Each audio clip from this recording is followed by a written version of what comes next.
Wow, the frames are too low on this, man. 2 seconds later. Since my FPS is so low, I decided to do a GPU upgrade. And the first step to do that is to open the front panel. Usually there's some screws on the front. You have to unscrew those. Alright.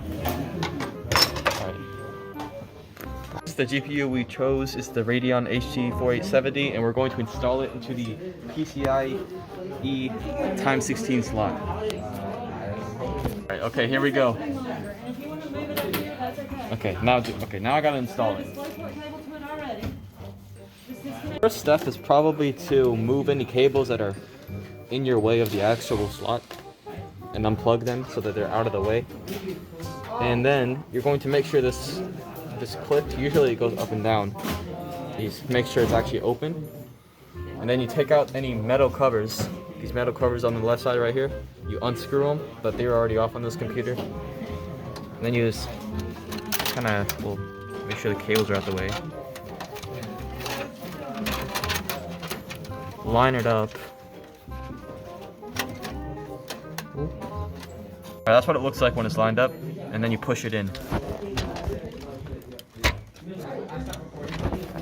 And then you'll see this clip has gone all the way in. Let me move it out of the way.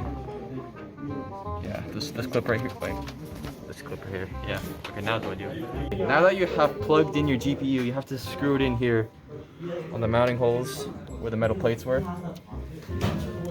And then you plug it in, making sure the pins line up so you don't mess up the actual port. And plug the bottom one in first, or else it'll be a lot harder to get that one. And line it up. Like that. Boom.